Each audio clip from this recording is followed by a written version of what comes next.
एक बात पूछूँ, अगर आपकी ज़िंदगी में नौकरी आ जाए तो रिस्पॉन्सिबिलिटीज़ बढ़ जाएँ, दिन का आधे से ज़्यादा हिस्सा काम में निकलने लगे, तो क्या आप अपने लिए जीना बंद कर दोगे?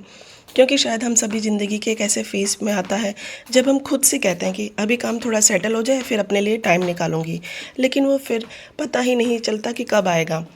आज मेरा ऑफ़िस का दूसरा दिन था, सुबह जल्दी उठना, तैयार होना और निकल जाना। 8 बजे ऑफ़िस शुरू और शाम करीब साढ़े 6 बजे तक, मतलब लगभग साढ़े 10 घंटे। अब ऑनेस्टली बोलूँ तो अभी मेरी शुरुआत, इसलिए काम का प्रेशर उतना ज़्यादा नहीं, लेकिन एक ही जगह इतने घंटे बैठने के बाद भी बॉडी में एक अलग तरह की थकान आ जाती है और कभी-कभी बोर्डम भी। ऐसा लगता है कि पूरा दिन निकल गया लेकिन मैंने अपने लिए किया ही क्या?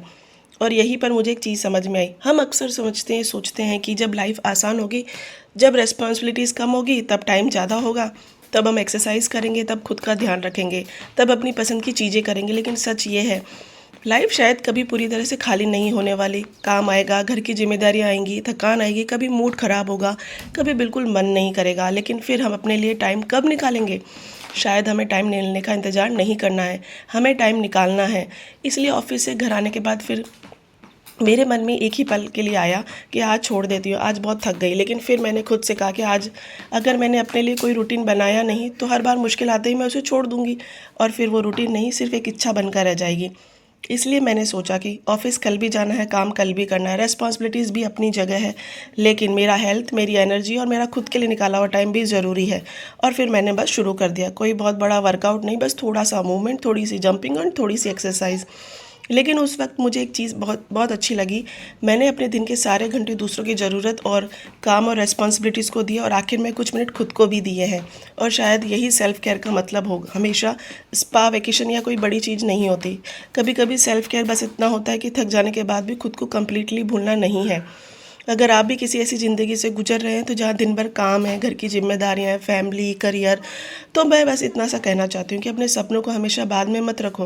अपनी हेल्थ को कल से मत शुरू करो और अपनी खुशी को ये मत कहो कि पहले सब ठीक हो जाने दो, क्योंकि शायद सब कुछ कभी परफेक्टली ठीक नहीं होगा। लेकिन इम्परफेक्ट लाइफ में भी हम अपने लिए कुछ खूबसूरत पल बना सकते हैं। काम करते रहो, रेस्पॉन्सिबिलिटीज़ निभाते रहो, थको भी, लेकिन खुद को रास्ते में कहीं छोड़ मत देना। क्योंकि ज़िंदगी सिर्फ ये नहीं कि हमने कितने घंटे काम किया, ज़िंदगी ये भी है कि उन घंटों के बाद हमने अपने लिए कितना जिया है। और मेरा छोटा सा रूल अब यही है, लाइफ कितनी भी बिजी हो जाए, मैं खुद के लिए थोड़ी सी जगह ज़रूर बनाऊंगी। और हाँ, इसका मतलब ये बिल्कुल नहीं कि अब मैं 10 घंटे काम करके घर आऊँगी और बोलूँगी चलो अब 2 घंटे का वर्कआउट करके ही सोएंगे। नहीं भाई, इतनी भी मोटिवेशन नहीं चाहिए ज़िंदगी में। कभी कभी बॉडी को रेस्ट चाहिए तो रेस्ट भी ज़रूरी है, लेकिन फ़र्क बस इतना है कि थकान को भी अपनी आदत मत बनने दो।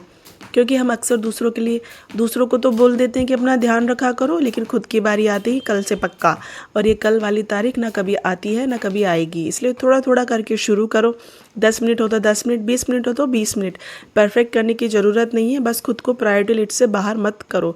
काम करते रहो, सपने पूरे करते रहो, रेस्पॉन्सिबिलिटीज़ भी निभाते रहो।